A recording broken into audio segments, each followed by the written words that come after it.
হরি রাম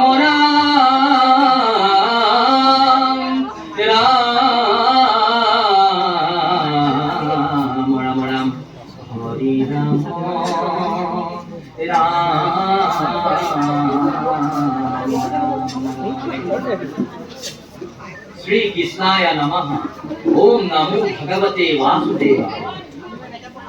जन्माद्यस्य यतः हन्वयादितरतस्वाठे स्वभिक्खः स्वरात् तेन ब्रह्म हिदायादिकवये मुच्यन्ति यत्सुदयः शेषवाणी मृगं यथा विनिमयो यत्र त्रैगुणमूलनं श्रीमद् भागवते महामुनिजित किंवा पररीश्वरः सद्यहृदि अवरुध्यते अत्र कृतिभिः सुसस्सुर्विस्तत्कमात् निगम कल्पतरुर्गलितं फलं सुखमुखारमितदव संयुक्तम पीवत भागवतं रसमालयं मुहुरहो रसिका भुवि भावुकाः हरि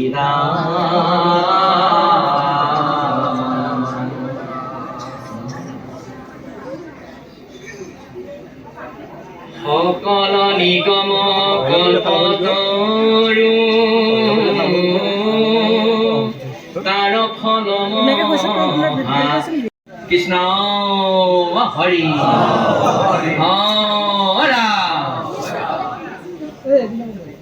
তাৰ আগতে হেৰি মানে অহা মনটো অলপ ভাল লাগি থকা নাই, অলপ বেয়া লাগি আছে, অলপহে বেয়া লাগি আছে দেই, তাই ভাল লাগি আছে। সেই অলপকণনো কিয় থাকিব লাগে নহয় জানো? গতিকে সেই অলপকণ সম্পূৰ্ণ কৰিবৰ কাৰণে এই বতাহ, এই মাটি, এই পঞ্চতত্বৰে নিৰ্মিত এই বাতাবৰণটো আৰু যাতে পবিত্ৰ হৈ উঠক, সকলোৱে ইয়াত বিৰাজমান হৈ থকা কৃষ্ণৰ কৃপাত নৰৰূপী নাৰায়ণ শক্তিক এটা দেহা লাভ কৰা প্ৰতিজন ভক্ত বৈষ্ণৱসকলে এটা গোহাৰি জনাইছো। বহুত দিনৰ পৰা যোৰহাট জিলাৰ এই জগত কল্যাণকাৰী পৰম পবিত্ৰ হৈ দিয়া সেই হৰিধ্বনি শুনিবলৈ পোৱা নাই। হৰিধ্বনি দিছে কিন্তু চাৰিজন মানে দিয়া দিয়াৰহে লাগিছে। গতিকে সেই হৰিধ্বনি এনেকে দিয়ক যাতে দূৰ দূৰলৈ কলিৰ যাতে প্ৰভাৱ বিস্তাৰ হৈ আছে, সকলো যাতে না হয়, ৰাম নাম বিৰাজ কৰে, আমি যেন কৃষ্ণৰ কথা ৰুচি কৰিব পাৰো। গতিকে আকৌ এবাৰ অনানুষ্ঠানিকভাৱে এটা হৈছে কৰিছো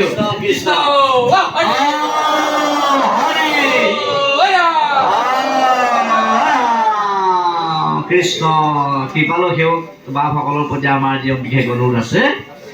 এতিয়া আমাৰ ব্যাখ্যাকাৰৰ বাপজনলৈ আপোনাৰভাৱে ক'ব নেকি যে আজি ভাগৱতৰ আমোস্কন্ধকে এনেকে পাঠ হওক বা নকলেও হ'ব, কিন্তু যদি বিচাৰে বোলে আজি ভাগৱতৰ আমুক অধ্যায়কে যাওক, সেইটো আপোনালোকৰ ফাললৈ আমি আগবঢ়াই দিছোঁ। আৰু কৃষ্ণ কৰোণাবাৰে আমাৰ কৃষ্ণ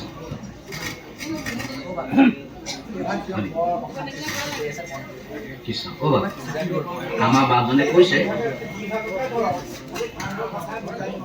কৃষ্ণ এই বাজনে আমাৰ পুৰন্দৰ এখানে কথা পাতি কৈছে। পুৰন্দৰ এখানে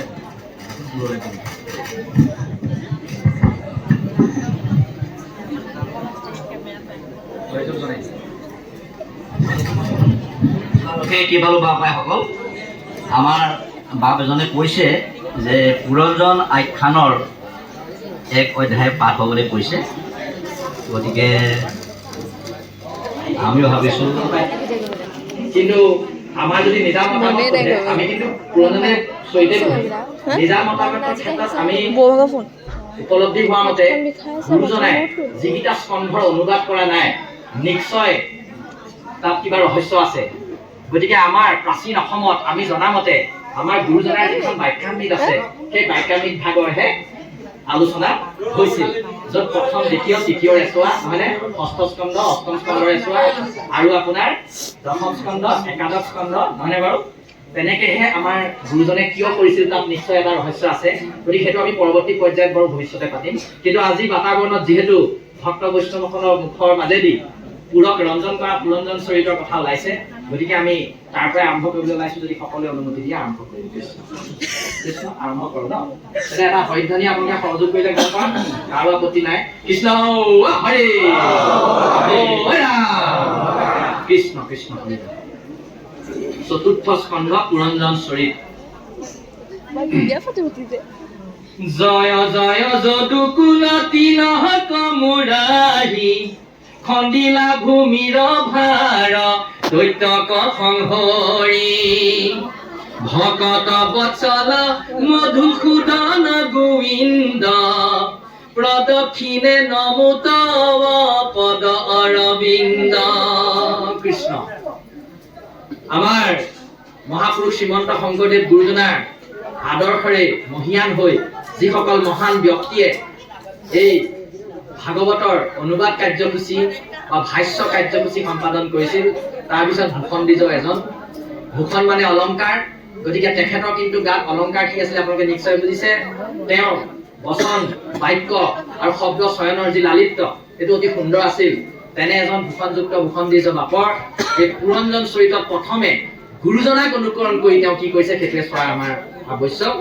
গুৰুজনাৰ দৰে তেওঁ মংগল আচৰণ কৰি আৰম্ভ কৰিছে জয় জয় যদুকুল তিলক মুৰাৰী। তিলক সাধাৰণতে মানুহে মস্তিষ্কত লয়, আমাৰ মস্তিষ্কত ললাটত লয়, মানে বা ললাট বুলি যাক কয়। তিলক এইখিনিত লোৱাৰ বহুতো কাৰণ আছে। যোগ শাস্ত্ৰৰ বিধান মতে, যোগীসকলৰ মতে আত্মাৰ অৱস্থান হেনো আমাৰ আজ্ঞা চক্ৰ বুলি যাক কয় তাৰ অৱস্থান এই শিৰৰ মাজত, নহয়নে দুই ভ্ৰুৰ মাজত। সেইকাৰণে তিলক আমি তাত দিয়ে বহুত পবিত্ৰ বুলি ভাবে। ইছলামত কিন্তু তাক বহুত পবিত্ৰ বুলি ভাবে কাৰণে তাত একো নলগায়, নহয়নে? মাত্ৰ সেই কপাল তেওঁলোকে ঈশ্বৰৰ চৰণত শিৰত লগায়, নহয়নে বাৰু? সাজদা কৰা বুলি কয়, মানে মাটিত লগায়। ঈশ্বৰৰ ওচৰতহে তেওঁলোকে কেৱল সাজদা কৰে, একেশ্বৰবাদী। গতিকে ইয়াতো আমাৰ এই জগত কল্যাণ কৰা যিটো মহান কুল সেইটো হ'ল যদুকুল। সেই যদুকুলৰ কাৰণে যেনেকৈ এটা তিলক গ্ৰহণ কৰাৰ কাৰণে অলপ দেৰি আগত ইয়ালে এজন বাপ পাইছিল, তেওঁ ইতিমধ্যে গ'লগে। জয় শ্ৰীকৃষ্ণ বুলি মুখত কয়, তেওঁৰ নাম ললিত, নহয়নে বাৰু? আৰু সেই ললিত আগৰ এটাৰ আগত আনন্দ শব্দটো কেইবাবাৰো আছে মাই খেলত, নহয় জানো বাৰু? সেই কেইজনো মদন মোহন কৃষ্ণৰ এজন দাস যেনে লাগিলে। তেওঁৰ মুখমণ্ডলত আৰু ভকতৰ সংগ লোৱা লালসা দেখি আমাৰো বৰ ভাল লাগিল, কিঞ্চিত সময়ৰ কাৰণে পাইছিলো। গতিকে তেখেতৰো আপোনালোকে শিৰত দেখিছে, আমি জানিবলৈ পাইছো এই জগতত যাক চেণ্ডালউড বুলি কয়, চন্দন বুলি কয়, ৰঙা চন্দন বা চন্দন, সেই চন্দন এটা পবিত্ৰ বস্তু বুলি ভাৰতীয় সংস্কৃতিত আগৰ পৰা এটা মুখ্য স্থান অধিকাৰ কৰি আহিছে। সেই চন্দনে মনৰ শীতলতা আৰু মনৰ একাগ্ৰতা বৃদ্ধিত সহায় কৰে কাৰণে কেতিয়াবা আমাৰ গায়িকাটো, নহয়নে বাৰু, সেই ধেমালি সমূহৰ বাজনাবিলাকত যাতে মন বাক্য এক হৈ থাকে, কেতিয়াও বিচলিত নহয়, নিজক যাতে শান্ত কৰি ৰাখিব পাৰো, তাৰ কাৰণে চন্দনৰ ফোটৰ ব্যৱস্থাও দুই ভ্ৰুৰ মাজত কৰিছে। কিন্তু প্ৰকৃততে মহাপুৰুষীয়া সংস্কৃতিত কিন্তু আমাৰ গুৰুজনাৰ মতে কিন্তু আত্মাৰ অৱস্থান কিন্তু আজ্ঞা চক্ৰত বা ইয়াত নহয়। এইকাৰণে আমাৰ নোলোৱাটো দুখ নাই কাৰণে কেতিয়াবা গায়ন বায়নসকলে, আমিহে কৈছো দেই, আপোনালোকৰ যোৰহাটসকলৰ কথা কোৱা নাই, নেপালে কলগেট অকণমানকে লগাই লওঁ তাৰমানে বৰ দুখ নাই, নললো একো নাই, তথাপি অলংকাৰ হিচাপে লওঁ, হয়নে বাৰু? মিছা কথা একেবাৰে কোৱা নহয় সঁচা কথা। গতিকে সেই বাপাই সমস্ত, গতিকে এই দুই ভ্ৰুৰ মাজত থকা আমাৰ এই মগজুটোক শীতল কৰি ৰাখিবৰ কাৰণে যোগাভ্যাস কৰাটো নিতান্ত প্ৰয়োজন।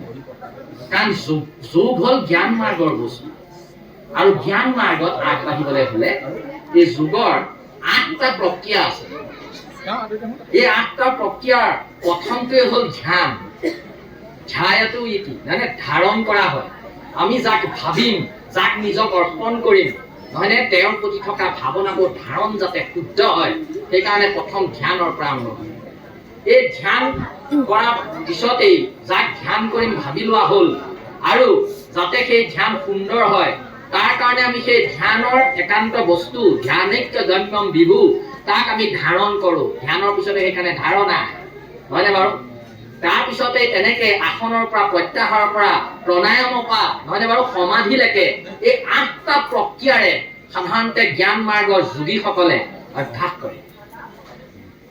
কিন্তু কলি যুগত ৰাতিপুৱা নিজৰ ভৰি বিচনাৰ পৰা নামাই এই ভূমণ্ডলত থোৱাৰ পৰা ৰাতি আকৌ ভৰি সম্বৰণ কৰি, নহয়নে, নিদ্ৰাৰ কোলালৈ যোৱা এই সম্পূৰ্ণ প্ৰক্ৰিয়াটোত কলি যুগত সেই ধ্যান ধাৰণা সমাধিৰ মাধ্যমত ঈশ্বৰক বিচাৰি যোৱা অন্বেষণ কৰাৰ যিটো উপায় প্ৰক্ৰিয়া, নহয়নে বাৰু, তাক গুৰুজনাই কিন্তু সম্পূৰ্ণ সহযোগ কৰা নাই।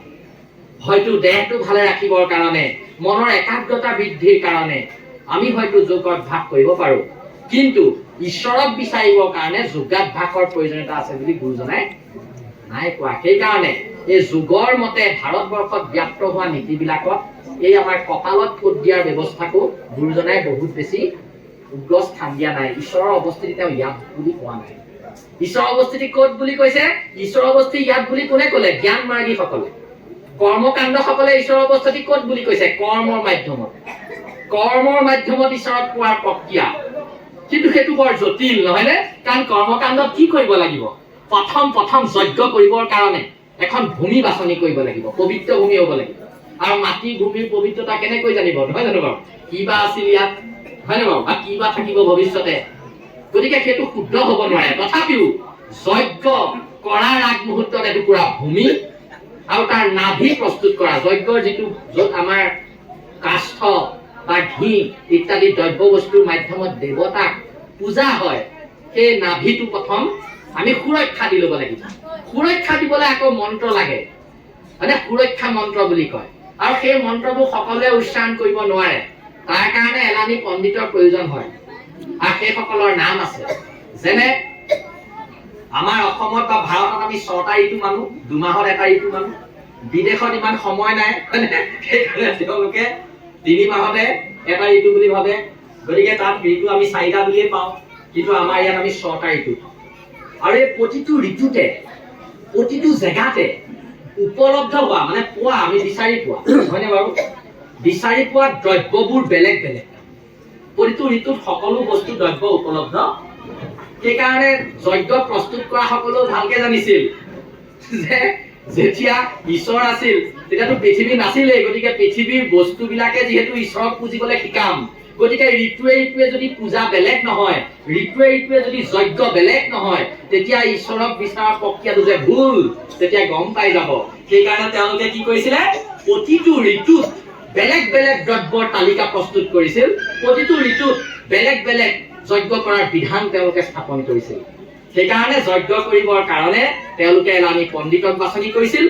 এই ঋতুৱে পূজা কৰা যিসকল পণ্ডিত তেওঁলোকে ঋতিজ বুলি কয়, তেওঁলোকক ঋতিজ। আৰু এই ঋতিজসকলৰ লগত থাকে হোতাসকল। হোতা মানে যি বেলেগ বেলেগ দেৱতাক নাম উচ্চাৰণ কৰি নহয়নে অগ্নিত আহুতি দিব, নহয়নে বাৰু? তাৰ পৰাই আমাৰ বহুত সৃষ্টি হৈছে উপাধি কিছুমান ভাৰতবৰ্ষত, যেনে আৰবী সূত্ৰ, নহয়নে বাৰু? আৰবী সূত্ৰ নাম আপোনালোকে পাইছে, উপাধি এটা। গতিকে হোতাসকল, উদ্গাতাসকল, যিসকল আকৌ দেৱতাক আপুনি মাতিছে তেওঁলোকক আকৌ মন্ত্ৰৰে আকৌ পৃথককে সেৱা কৰিব লাগিব, নহয়নে? তেনেধৰণে বহুত পণ্ডিত নহলে এটা যজ্ঞ সম্পাদন কৰা সম্ভৱ নহয়। আৰু সকলো কৰাৰ পাছতো যজ্ঞ যে সাফল্যমণ্ডিত হব, সফল হব, তাৰো সম্ভাৱনা অতি কম। সেইকাৰণে গুৰুজনাই এনে কঠিন প্ৰক্ৰিয়া কৰি দিবৰ কাৰণে নহয় বুলি ভাবে, নহয় জানো? কাৰণ আজিকালি আপোনালোকৰ এতিয়া আমাৰ আইসকলে বা সকলোৱে লৈ থকা হাতত থকা মোবাইলটো, যিটো আপোনাৰ আমাৰ এআইৰ মাধ্যমত, আৰ্টিফিচিয়েল ইণ্টেলিজেন্সিৰ মাধ্যমত, আৰু লগতে অডিঅ' টেকনলজি, মানে অডিঅ' মানে অডিবল, মানে শুনিব পৰা, শুনাৰ প্ৰক্ৰিয়াৰ মাজেদি জগতখনক চোৱাৰ প্ৰক্ৰিয়া বিশ্লেষণ কৰি আছে এতিয়া বিজ্ঞানে। শব্দটো পোৱাৰ লগে লগে যাতে যন্ত্ৰটোৱে আপোনাক পথ দেখুৱাব পাৰে, নহয়নে বাৰু? সেইকাৰণে এতিয়া যদি আপোনালোকে নিজৰ মোবাইলটোৰ আপোনাৰ ইণ্টাৰনেটটো অপেন কৰি তাত যদি আপুনি কিবা এটা সংবাদ দিয়ে, কমাণ্ড দিয়ে, তেতিয়া কি কৰিব? সি সেই পেজটো খুলি দিয়ে, নহয়নে বাৰু? তাৰমানে এই যুগটো হ'ল কিহৰ যুগ? গুৰুজনাই কৈ থৈ গৈছে নামৰ যুগ। With the power of word, শব্দৰ যিটো শক্তি, নহয়নে বাৰু? নামৰ যিটো মহাশক্তি, সেই শক্তিক গুৰুজনাই জগতত প্ৰচাৰ কৰি থৈ গৈছিল। আৰু গুৰুজনা যোৱাৰ 550 বছৰৰ পিছত এই 150 বছৰৰ ভিতৰত ডেভেলপ হোৱা, নতুন উন্নত হোৱা এই নতুন বিজ্ঞানে এতিয়াহে বুজিছে যে কেৱল নামেৰে এখন দৰ্জা খুলিব পাৰি, কেৱল নামেৰে ইয়াৰ পৰা মহাকাশত থকা এটা কৃত্ৰিম উপগ্ৰহকো আমি বেলেগ বেলেগ স্থানত ৰাখি আমাৰ পৃথিৱীৰ ফটো লোৱাত সহায় কৰিব পাৰোঁ, কেৱল নামৰ ছিগনেলৰ মাধ্যমে। এতিয়া আমাৰ বৈজ্ঞানিকসকলে এতিয়াহে বুজিছে যে এখন সাগৰৰ অতল গৰ্ভ জুখিবৰ কাৰণে, নহয়নে, আমি শব্দ শক্তি ব্যৱহাৰ কৰিব পাৰোঁ।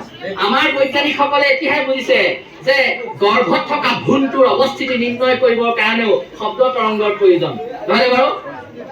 আৰু আমাৰ এই ইউনিভাৰ্চিটি বিলাক যিবিলাক আমি দেখিছো ৱৰ্ল্ডত, তেওঁলোকে যিমানেই গুৰুজনাৰ বিপক্ষে লিখাৰ যদি কেনেবাকে প্ৰয়াসো ভুলতে কৰে, সেয়া যে অতি ভুল হ'ব সেয়া প্ৰমাণ। কাৰণ ইউনিভাৰ্চিটিয়ে হওক, এখন কলেজেই হওক বা এখন আপোনাৰ স্কুলেই হওক, সেই সকলোতে শ্ৰৱণ কীৰ্তন নোহোৱাকে কেতিয়াও বিদ্যালয়ৰ পাঠদান সম্ভৱ। যদি শ্ৰৱণ সুন্দৰ হয়, আমাৰ সেই ছাত্ৰ ছাত্ৰীসকল সুন্দৰ হ'ব ভৱিষ্যত। আৰু মাষ্টৰে যদি কীৰ্তন ভালকে কৰে, তেতিয়াও শ্ৰৱণ সুন্দৰ হ'ব। তেতিয়াহে শিশু আৰু আমাৰ ছাত্ৰ ছাত্ৰী আৰু শিক্ষকৰ মাজত থকা সম্পৰ্ক নিবিড় হৈ জগতত কল্যাণ কৰিব পৰা সুন্দৰ সুন্দৰ ছাত্ৰসকল জগতলৈ ওলাই যাব, নহয়নে বাৰু? গতিকে নামৰ এই মহাশক্তিক জগতত চিনাকি কৰি দিবৰ কাৰণে ভগৱন্তই অৱতাৰ লৈছিল, নহয়নে বাৰু? অৱতাৰী পুৰুষ আমাৰ প্ৰাণ বান্ধৱ মহাপুৰুষ শ্ৰীমন্ত শংকৰদেৱ গুৰুজনাই। সেইকাৰণে গুৰুজনাই যদিও চতুৰ্থ স্কন্ধৰ কোনো বাক্যত হাত দিয়া নাই, তথাপিও তেওঁৰ পদৰজক অনুকৰণ কৰি ভূষণ দিছে। সেইকাৰণে তেনে সেই নাম মহানাম কৃষ্ণৰ নামেৰে দুবাৰকৈ জয় দি পেলাই যদুকুলৰ শিৰোমণি আৰু তিলক স্বৰূপ বুলি কবলৈ গৈ তেওঁ কৃষ্ণক দুবাৰকৈ জয় দিছে। জয় জয় যদুকুল তিলক মুৰাৰী। মুৰাৰী শুনাৰ লগে লগে প্ৰশ্ন আপোনালোকৰ আহিব লাগে, মোক কৰিব নালাগিব, আপোনালোকে নিজক কৰিলে হ'ব, মোক কৰিলে ভয় লাগিব। মুৰাৰী ধৰি লওক, আপোনাৰ মনত আহিব লাগিব মুৰাৰীনো কেলে ক'লে? তেতিয়া কাষৰ ভকতজনে ক'ব, এই মোৰ মানে এই নৰকাসুৰৰ সেনাপতিটোৰ নাম, তাক মাৰিছিলে কাৰণে কৃষ্ণৰ আনটা নাম মুৰাৰী। কিন্তু সেইটো সত্য কথা। ভগৱন্তই সৃষ্টিৰ কল্যাণৰ কাৰণে এই ভূমণ্ডলৈ নামি আহি তেওঁ কি কৰে, যাক আমি আজিকালি কি কওঁ, লাইভ টেলিকাষ্ট কৰে। মানে তেওঁৰ লীলাবিলাক তেওঁ জগতত সঁচাই আহি পৰিৱেশন কৰে। এই ভূমণ্ডলখনে তেওঁ হ'ল এটা বিশাল ষ্টেজ, নহয়নে বাৰু? তাত তেওঁ লীলাবোৰ কৰেহি, কিন্তু তেওঁ জানে মই কৰা এই লীলাবোৰ মই যোৱাৰ পিছত কোনোবাই ঢাকিও পেলাব পাৰে, নহয়নে বাৰু? সেইকাৰণে মোৰেই মেছেঞ্জাৰ্ছ অফ গড, ভগৱন্ত প্ৰেৰিত ব্যক্তি আকৌ যদি পৃথিৱীলৈ নপঠিয়াও, তেতিয়াহ'লে মোৰ নামক আকৌ ৰাইজে ঢাকি পেলাব পাৰে। সেইকাৰণে পঠিয়ালে আমাৰ 64 কলাৰে সৃষ্টিত কল্যাণ কৰা মহান গুৰু মহাপুৰুষ শ্ৰীমন্ত শংকৰদেৱ গুৰুজনাই। সেই গুৰুজনাই এই মুৰাৰী শব্দটো কেৱল নৰকাসুৰৰ সেনাপতি মূৰক মৰাৰ কাৰণে দিয়া নাই। নৰকাসুৰনো কাক বোলে?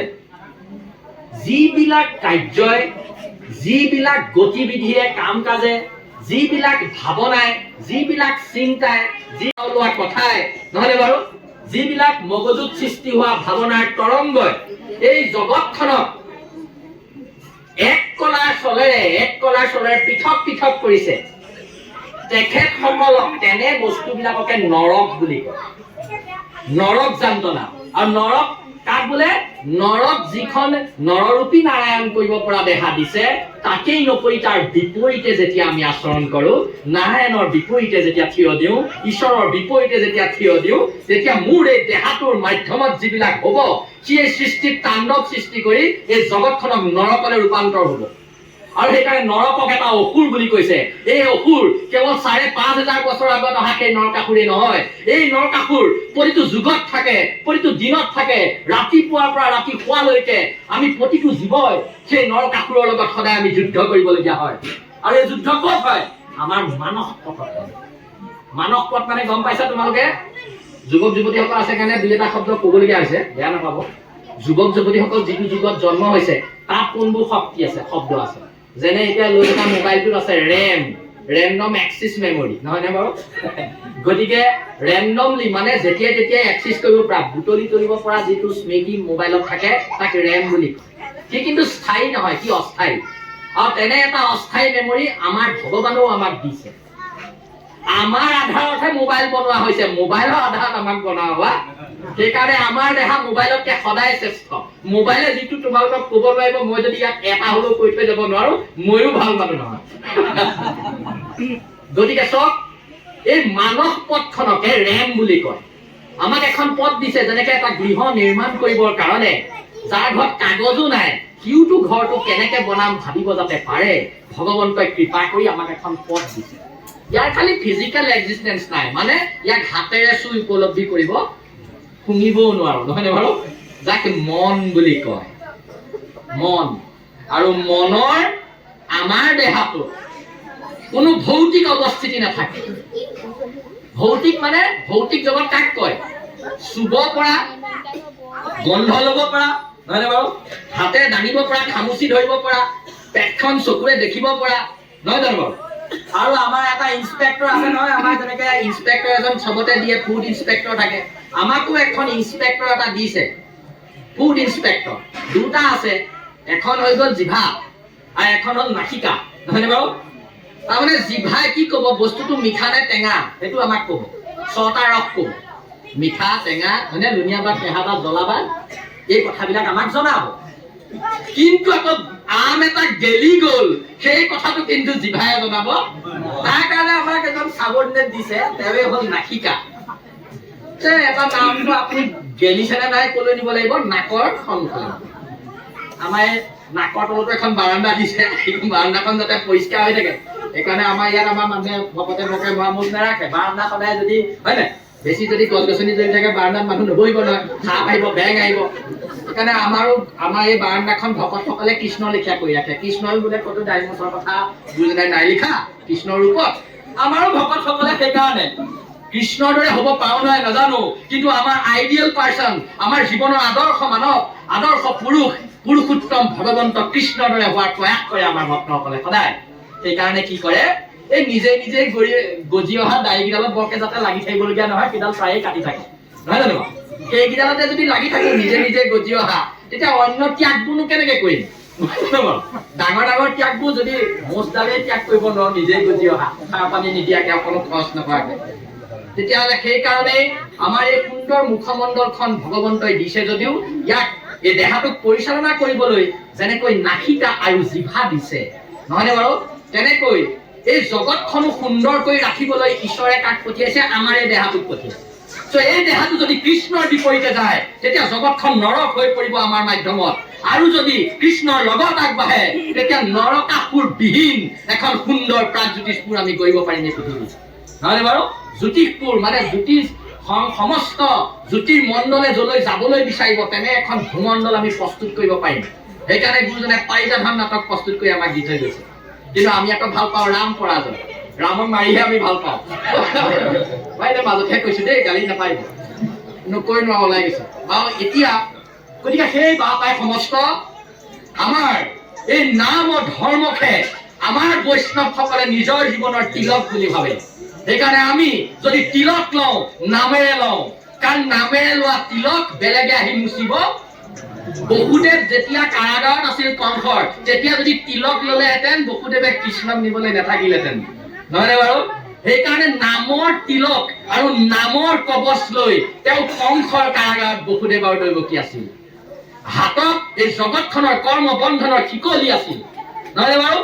কিন্তু শিকলি থাকোতেও নিজৰ ভাৱনা আৰু নিজৰ চিন্তা আৰু নিজৰ মনৰ আকাশত নহয়নে ঈশ্বৰক যাতে ভাবিব পাৰো, সেইকাৰণে ভগৱন্তই এখন আমাক মানস পথ দিছে, বুজি পাইছেনে? সেই মানস পথখন সকলোকে দিছে।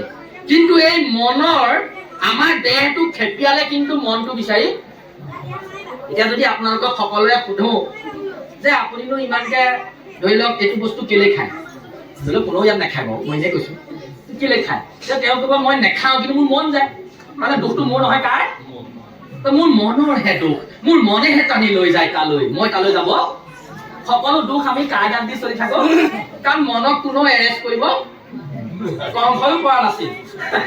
খালি পাৰ্থক্য কি, আমাৰ মনটোকো কোনেও এৰেষ্ট কৰিব নোৱাৰে বুলি আমি ভাবো, আৰু সেইকাৰণে আমাৰ মনটোক আমি কি কৰিলো, উন্মনা মন কৰি তুলিলো।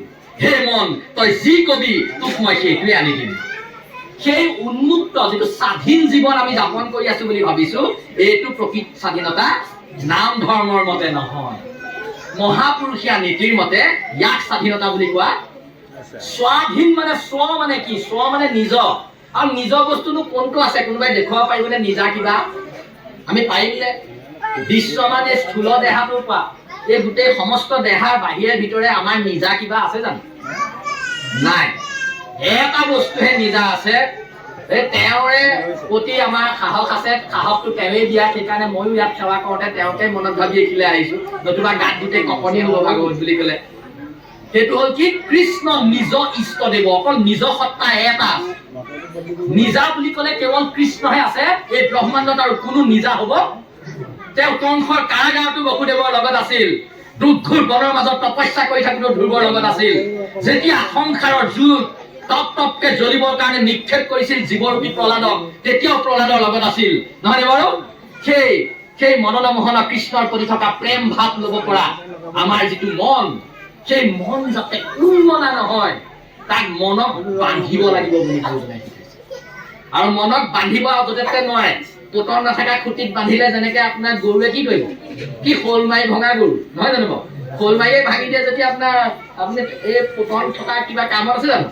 এনেকুৱা জেগাত আমাৰ এই উন্মনা মনটোক যাতে আমি বান্ধো, কেতিয়াও যাতে মন আমাৰ অনিচ্ছাকৃতভাৱে যেনি তেনি যাব, আমাৰ ইচ্ছাতহে যাতে আমাৰ মনটো গতি কৰে, তাৰ কাৰণে গুৰুজনাই এটা নতুন প্ৰক্ৰিয়া শিকাই থৈ দিছে।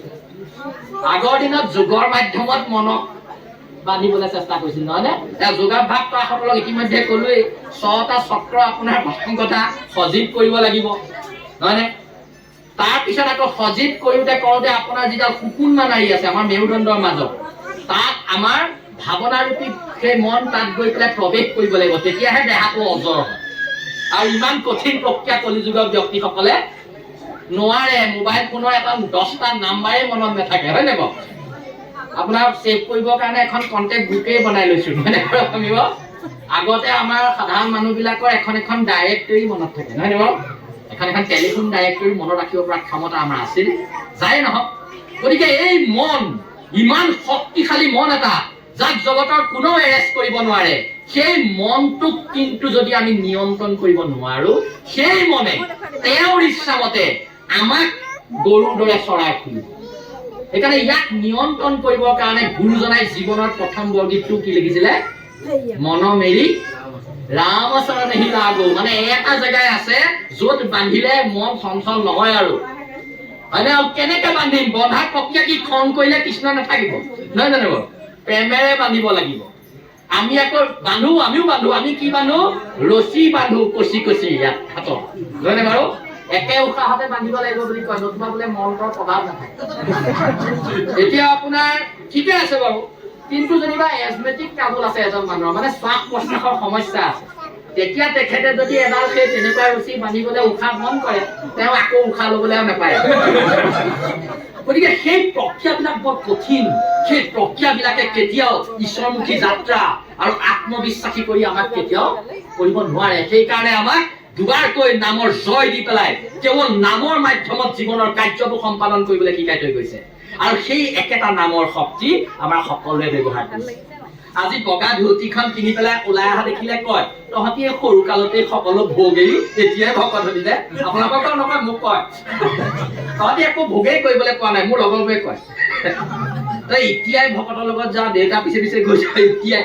বোলে কেতিয়া যায়নো মই খুজিব? বোলে এইবোৰ যেতিয়া তোৰ দাঁত সৰিব, যেতিয়া আপোনাৰ মানে ভৰি নচলা হ'ব, এনেকে নিজেই কৈছে সমস্যাবোৰ।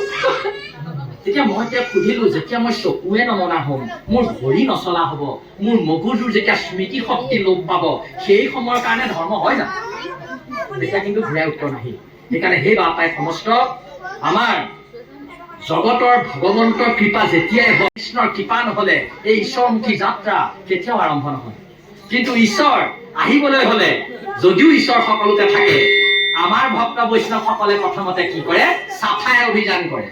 যিকোনো অনুষ্ঠানৰ একদম প্ৰথমতে কি থাকে? যিমান অনুষ্ঠান বিধিত পাতে প্ৰথম কি কৰে? তাকে কিবা এটা কয়, কি কয়?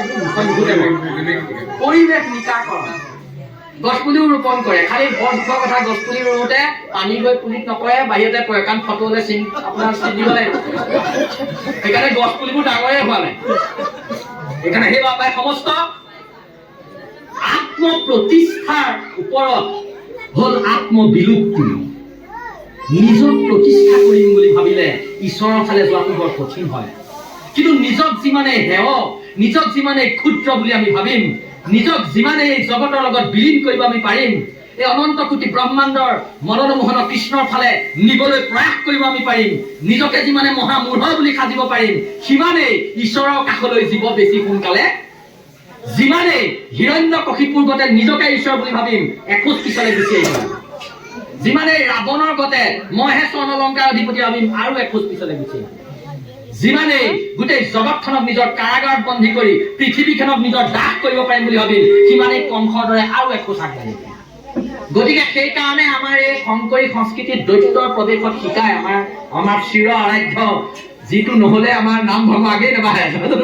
তেনেকুৱা নামৰ গৰাকী আমাৰ সকলোৱে প্ৰিয় মদন মোহনৰ হাঁহি গৰাকী আমাৰ আনন্দ কৰা বাপে প্ৰায়ে আমাক এই কথাবোৰ শিকায়। এই দৈত্যৰ প্ৰৱেশ সেইকাৰণে কি কৰে, এখোজ আগলে দি 3 খোজ পিছলে যায়। হয়নে বাৰু? এই 3 খোজ পিছলে যোৱাটো মানে কি বুজায় যে ঈশ্বৰৰ পৰা তেওঁ ক'ৰ পৰা পিছলে গৈছে, আসনখনৰ পৰা। আসনত কোন আছে? বাংগময় মূৰ্তি স্বৰূপ কৃষ্ণ আছে বুলি আমি ভাবিছো, নহয় নে? সেয়াই আমাৰ সেই বাক্যৰ মাজত নিহিত হৈ থকা সেই নাম, সেই কৃষ্ণ।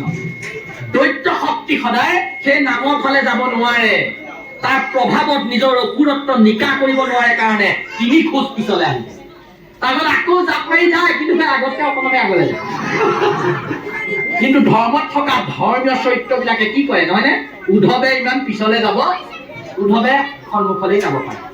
সেইকাৰণে গুৰুজনাই তেনেধৰণেও যাতে আমি শিকিব পাৰো অংকীয়া নাচবিলাকত, আমাৰ পদচালনা হস্তচালনাৰ ভিতৰত যিজন মদন মোহন কৃষ্ণক প্ৰতিষ্ঠা কৰি থৈছে, যিজন কৃষ্ণৰ পৰা আঁতৰি গলে মই অসুৰ হৈ যাম, যিজন কৃষ্ণৰ ফালে আগবাঢ়িবলৈ মই ধাৰ্মিক হৈ যাম, সেই কৃষ্ণক নিজৰ জীৱনৰ কেন্দ্ৰ কৰি পেলাই আগবাঢ়িবলৈ কৈছে আমাক মহাপুৰুষ শ্ৰীমন্ত শংকৰদেৱ গুৰুজনে। সেইকাৰণে ভাগৱত অনুবাদ কৰিবলৈ লোৱা, ভাষ্য কৰিবলৈ লোৱা মহাপণ্ডিত বিলাকেও গুৰুজনাৰ বাণী কিমান সহজে অতিক্ৰম কৰি যাব নোৱাৰে। সেইকাৰণে তেওঁলোকেও এই নৰকাসুৰৰ সেনাপতি মূৰক শত্ৰু কাৰণে কৃষ্ণৰ নাম মুৰাৰী বুলি কৈছে। অৰি মানে হল শত্ৰু, আৰু নৰকাসুৰ আমাৰ চবৰে জীৱনত আছে বুলি ভাবিব লাগিব। যি বাঁহীৰ মধুৰ, আমাৰ সেই সুখীৰ বাঁহীৰ যোৰহাটলৈ আহিলে মনত পৰা আমাৰ বাপদাদাৰ কাষতে আছে। সুখীৰ বাদ্যৰে সকলোৰে কৃষ্ণ নাম প্ৰচাৰ কৰাত অহোপুৰুষাৰ্থ কৰি আহিছে আমাৰ বয়সৰ লগত। গতিকে সেই সুখীৰ বাঁহী কি কৰে, সদায় শান্তি আনিবলৈ চেষ্টা কৰে, সমাজখনলৈ শান্তি আৰু সন্তোষ আনিবলৈ চেষ্টা কৰে।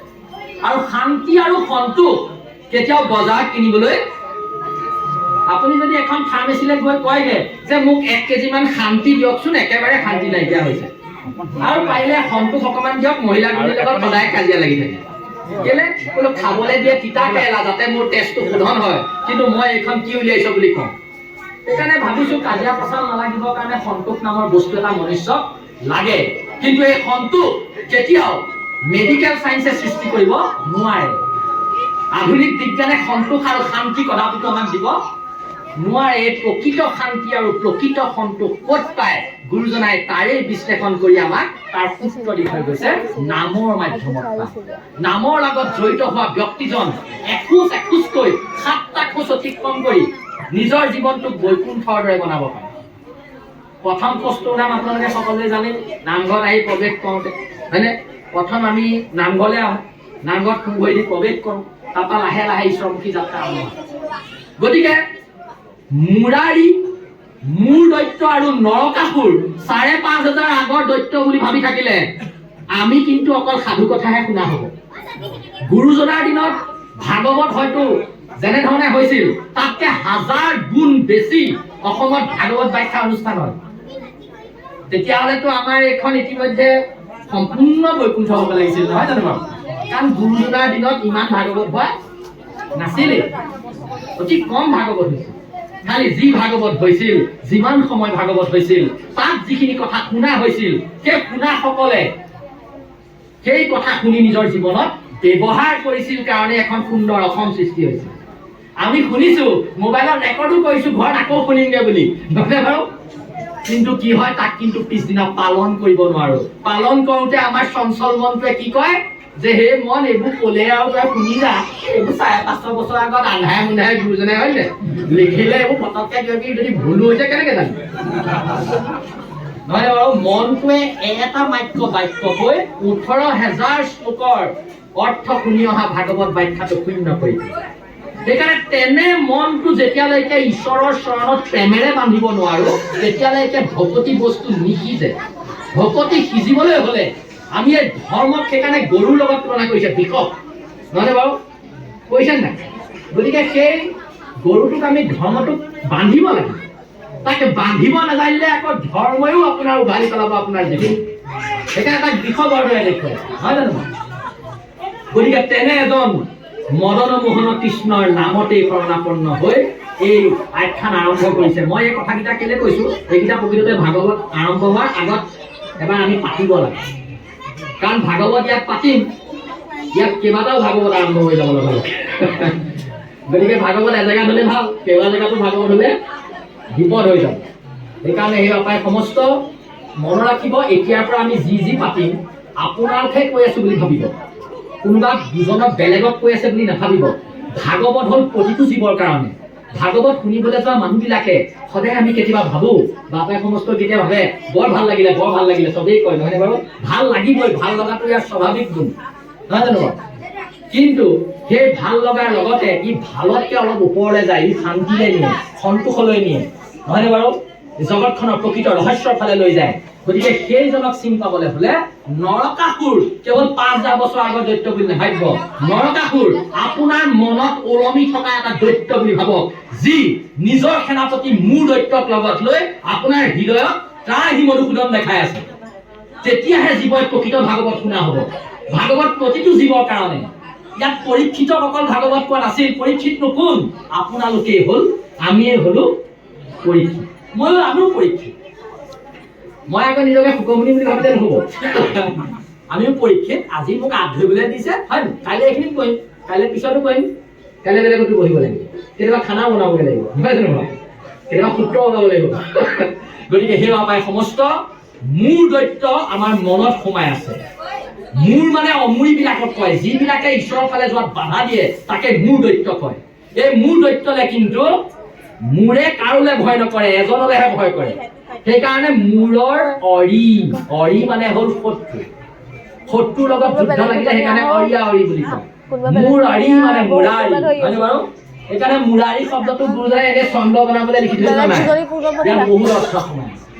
সেইকাৰণে সেই বাপাই সমস্ত এই আমাৰ মনত সোমাই থকা যিটো মোৰ দৈত্যই মোৰ কৃষ্ণৰ ফালে যোৱাত মোৰ জীৱটোক বাধা দিছে, তাক নাশ কৰিবলৈ হলে আমাৰ মদনমোহন কৃষ্ণক আমি নামৰ মাধ্যমত মাতি মাতি আমাৰ হৃদয়ত স্থাপন কৰি ল'ব লাগিব, যাতে মোৰ হৃদয়ত আৰু কোনো অসুৰে প্ৰভাৱ বিস্তাৰ কৰিব নোৱাৰে। কৃষ্ণ হৰে। গতিকে আহক এই মোৰ দৈত্য আৰু নৰকাসুৰৰ লগত নামৰ মাধ্যমত অকমান যুঁজি চোৱা যাওক। কৃষ্ণ হৰিৰাম। এই সুৰতৰ সমজাৰ চৰণ দ্ৰুতয় সন্নিধি মাত্ৰকে ভক্তি মুকুতি পাৱয় যাহাৰ পৰম ধন ভক্তিমন্ত জন হাতে চক্ৰ ধৰি ফুৰা ৰাখি সৰ্বক্ষণ। কৃষ্ণ এতিয়া আমাৰ ভগৱন্তৰ চৰণ বুলি ক'লে ক'ত বিচাৰি পাব? এতিয়া চৰণৰ দুটয় বুলি কৈছে, দুই চৰণ, নহয় বাৰু? এতিয়া কোন আৰু দুই চৰণ যদি সোধা হয় আমি চৰণ ক'ত দেখুৱাম? চৰণ ক'ত পাম? চৰণ হ'ল তেওঁৰ নাম, তেওঁৰ নামেই হ'ল তেওঁ চৰণ সেৱা কৰা একমাত্ৰ উপায়। আপুনি চৰণ বিচাৰি ফুৰিব নালাগে, নাম লোৱাজনৰ মানস পটলে ঈশ্বৰ নিজে আহি নিজৰ চৰণ সেই হৃদয়ত থৈ, নহয়নে? পঞ্চচিহ্ন হৃদয়ত লগাই আপোনাৰ লগত আমাৰ মদনমোহন কৃষ্ণ এক হৈ বান্ধৱ হৈ থাকি যাব। সেইকাৰণে আমি কি বুলি কওঁ? বান্ধৱ মাধৱ উধাৰাবা কতনো কহিব সংসাৰ তাপ। নহয় বাৰু? সংসাৰৰ এই তিনিটা জীৱই কষ্ট কৰিব নোৱাৰি নামৰ মাজেদি ঈশ্বৰৰ চৰণ সেৱা কৰিব পাৰে। সেইকাৰণে সেই চৰণ দুটয়, তাত নামং দ্বে পদভ্যাম, তেওঁৰ নামেই হ'ল তেওঁ দুই চৰণ সেৱা কৰা একমাত্ৰ উপায়। গতিকে সেই নামেৰে তেওঁৰ চৰণ সেৱা কৰিলে অতি সহজে ভকতি আৰু মুক্তিও জীৱই লাভ কৰিব পাৰে বুলি কৈছে। তাৰপিছত কৈছে পৰম ধন। ধন আমি চকুৰে দেখা পোৱা জগতখনৰ বস্তুবিলাককো ধন বুলিয়ে কওঁ। খালি দৃশ্যমান যিটো বস্তু দেখা পোৱা যায় সেই বস্তুটোৰ বিনাশ আছে। সেইকাৰণে গুৰুজনাই কৈছে পূৰ্বজনক ফল পাৱে কৃষ্ণ দৰ্শনে পাৱে ততো ধিক ফল, হয়নে? কলিত কীৰ্তনে। আগতে কৃষ্ণৰ দৰ্শনৰ মাধ্যমত পাপবিলাক বিনাশ হৈছিল আৰু মানুহে মুকুতি লাভ কৰিছিল। কৃষ্ণকান্ত ধাৰা ধৰ্মলে সুশৰীৰে আহিছিল ৫,০০০ বছৰ। কিন্তু এতিয়াতো সেই কৃষ্ণ নাই, কাৰণ কৃষ্ণই নিয়ম ভাঙি নাযায়। ১২৫ বছৰে থাকি গৈছে, নহয় নে? ২৫ৰ অধিক হৈ লওক ৭০ বছৰ। গতিকে 125 বছৰ আমাৰ মাজত মানুহৰ দৰে থাকি মানুহনো প্ৰকৃততে কেনেধৰণে নৰৰূপী নাৰায়ণ হৈ জীৱন নিৰ্বাহ কৰিব পাৰে তাৰ এটা প্ৰক্ৰিয়া শিকাই থৈ গ'ল আমাৰ মদন মোহন কৃষ্ণ। সেই কৃষ্ণক সেইকাৰণে তেওঁৰ নামেৰে আমি আমাৰ হৃদয়ত বান্ধিব পাৰোঁ বুলি কৈছে। সেইকাৰণে আমাৰ আটাইতকৈ ডাঙৰ ধনটো কি? নাম বুলি কৈছে। নাম পৰম ধন। আৰু নিজৰ মনটোক সেইবুলি আকৌ যেনেকৈ অতি বলীয়া হাতী এটাকো বলাব পাৰে বুলি অসমীয়া মানুহে গীত গাই নাই, বিহু বতৰ কাৰণে কৈছোঁ। এই যে গাই যে কি বলীয়া হাতীকো বলাব পাৰোঁ, মই তোমাকহে বোলে বনাবলৈ পাৰোঁ, যে কথা এটা কৈছোঁ কয় আৰু শুনিব। গতিকে আমাৰ মনটো বলীয়া হাতীৰ দৰে নহয় বাৰু। এই মনকো এজেগাত ৰাখিবলৈ অতি কঠিন, কাৰণ আটাইতকৈ গতি, আটাইতকৈ বেছি যদি ব্ৰহ্মাণ্ডত কিবা বস্তু আছে সেইটোৱে হ'ল মনৰ গতি। আৰু এই মনৰ গতিৰে যোনে গতি কৰিব পাৰিব তাৰ ওপৰত কালৰো প্ৰভাৱ নপৰে, সময়ৰো প্ৰভাৱ নপৰে। এতিয়া পৃথিৱী সূৰ্য চাৰিওফালে ঘূৰোতে 365 দিন লাগে হয়নে বাৰু। যদি কেনেবাকে এমাহত এপাক ঘূৰিলেহেঁতেন ভাবকচোন, 12 মাহত 12 বছৰ বুঢ়া হলোহেঁতেন আমি নহয়নে বাৰু। ভালকে কল্পনা কৰি চাওক। কিন্তু কৃষ্ণই আমাৰ মানুহবিলাকক অকণমান দয়া কৰি, কাৰণ মোক বুজিবলৈ অলপ সময় লাগিব নহয় জানো, আকৌ মোক নুবুজিলে আকৌ পৰীক্ষাত পাছো নকৰিব। পৃথিৱীখন হ'ল পৰীক্ষাস্থলী, ইয়ালৈ জীৱ আহিছে, ঘূৰি যাবলৈ হ'লে শেষ কোৱালিফিকেশ্যন কি? কৃষ্ণক চিনি পাবই। যেতিয়ালৈকে জীৱ ঈশ্বৰক চিনি নাপায়, ইয়াত গোটেই জগতৰ ডিগ্ৰীবিলাকো যদি মোৰ নামৰ আগত লাগি যায়, মই কটাটোতো মুক্তি পাব। কৃষ্ণক নোপোৱাকৈ কেতিয়াও জীৱৰ উত্তৰণ সম্ভৱ। সেইকাৰণে আমাৰ আটাইতকৈ হায়েষ্ট, আটাইতকৈ উচ্চ খাপৰ যিটো আমাৰ শিক্ষা, সেইটোৱে হ'ল কৃষ্ণকেন্দ্ৰিক শিক্ষা। জীৱক কৃষ্ণৰ ফালে যোৱাৰ শিক্ষা দিব লাগে। সেইকাৰণে ইয়াত কৈছে পৰম ধন নামৰ যোগেদি কৃষ্ণৰ চৰণ সেৱা কৰি জগতত আগবাঢ়ি যোৱাৰ প্ৰক্ৰিয়াৰ কথা কৈছে। আৰু তাৰ কাৰণে চিন্তা কৰিব নালাগে। হাতে চক্ৰ ধৰি, এতিয়া আমাৰ এতিয়া যুৱক যুৱতীবিলাক আহিছে ধৰি, তেওঁলোকে ভাবিব হাতে চক্ৰ ধৰি কৃষ্ণ ঘূৰি যদি ক'ত আছে, মই দেখা নাই। হাতে যদি চক্ৰ ধৰি তেওঁলোকৰ যদি ঘূৰিয়ে আছে হয়নে বাৰু, তেতিয়াহ'লে কৃষ্ণ ক'ত আছে?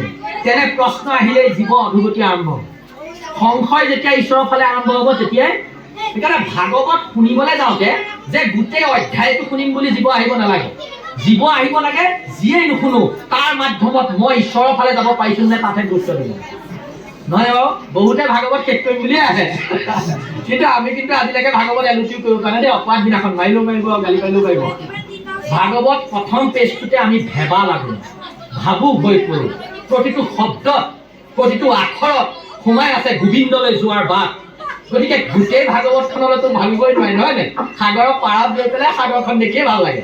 গতিকে তেনে ভাগৱতত নিহিত হৈ থকা প্ৰতিটো শব্দই কৃষ্ণৰ ফালে নিছে নে নাই, সেইটোহে আপুনি মই নিজকে পৰীক্ষা কৰিব লাগে। সেইকাৰণে ইয়াত কৈছে হাতে চক্ৰ ধৰি ঘোঁৰা ৰাখি সৰ্বক্ষণে। এতিয়া চক্ৰ শব্দতে কি বুজায়? চক্ৰ সদায় গোলাকাৰ বস্তু। আধুনিক যুগৰ ভাষাত কৈছো, গোলাকাৰ বস্তুবিলাকক আজিৰ যুগত কি বুলি কয়? বৃত্ত বুলি কয়। আৰু বৃত্তৰ এটা কি থাকে? কেন্দ্ৰ থাকে, ইংৰাজীত চেণ্টাৰ বুলি। এতিয়া প্ৰশ্ন এইটোহে আপোনালোকে নিজক কৰক যে কেন্দ্ৰ বৃত্তৰ দুটা থাকিব পাৰে নেকি? যদি কোনোবা বৃত্তৰ দুটা কেন্দ্ৰ আছে তেতিয়াহ'লে সেইটো বৃত্ত ভাল হোৱা, সেইটো বৃত্তই নহয় বুলি কয় অংকবিদসকলে। গতিকে ব্ৰহ্মাণ্ডখন যদি এটা বৃত্ত বুলি ভাবে, অনন্ত কোটি ব্ৰহ্মাণ্ডক যদি এটা বৃত্ত বুলি ভাবে, তাৰ কেন্দ্ৰ কেতিয়াও দুটা থাকিব নোৱাৰে। ইয়াৰ কেন্দ্ৰ কেৱল এটা, সেইজন হ'ল মদন মোহন কৃষ্ণ হয়নে? আৰু এই গোটেই কেন্দ্ৰটো, গোটেই চেণ্টাৰটো, মানে মই দিল্লী চেণ্টাৰৰ কথা নাই কোৱা, আমাৰ অনন্ত কোটি ব্ৰহ্মাণ্ডৰ চেণ্টাৰৰ কথাহে ভকতে পাতে। সৰু সুৰা চেণ্টাৰৰ কথাবোৰ আমি পতা নাই নহয় জানো বাৰু।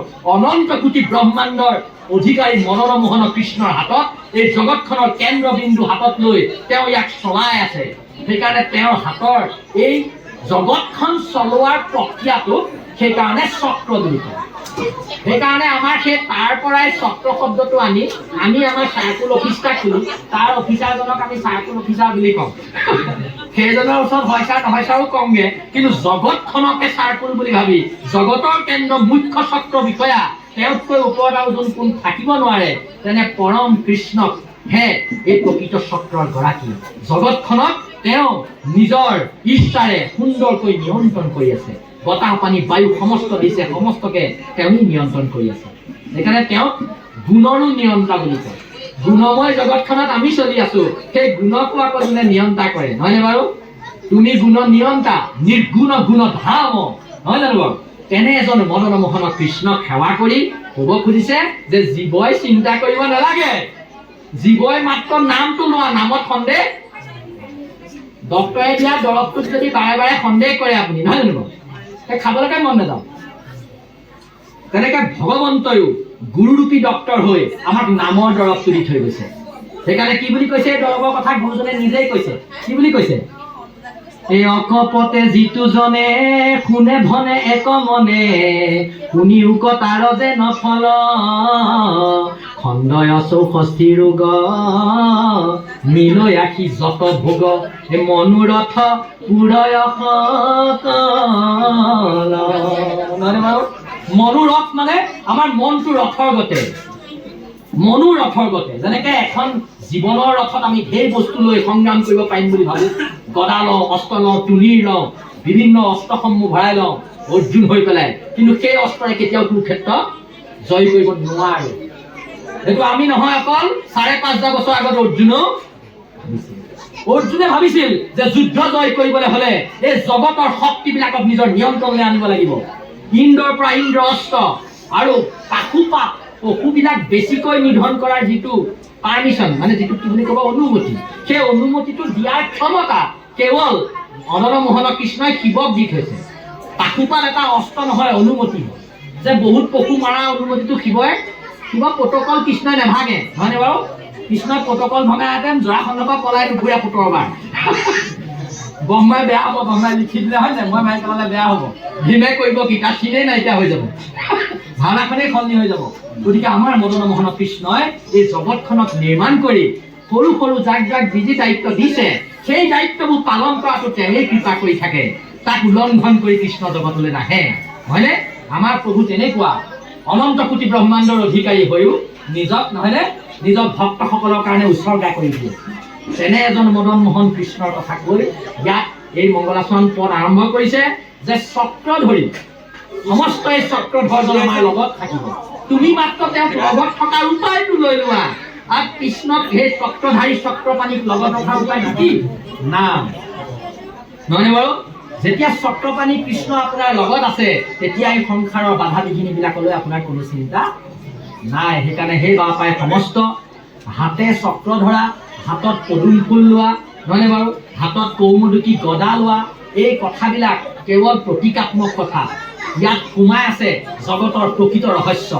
কৃষ্ণই কৈছিল এই ৰহস্যৰ কথা যিজনে জানি যায় তাৰ আৰু মোৰ মাজত কেতিয়াও এৰাই নিদিয়ে। এতিয়া চক, এখন হাতত চক্ৰৰ কথা পাতিলো, নহয়নে বাৰু? এতিয়া দ্বিতীয়তে আপোনাৰ হাতত আকৌ পদুম থাকে, নহয়নে বাৰু? পদ্ম থাকে। আৰু পদুমৰ বিষয়ে সকলোৱে জানে, জগতত বহুত আলোচনা চক্ৰ হৈছে পদুমৰ ওপৰত। পদ্মৰ বিভিন্ন নাম আছে আমি জানো।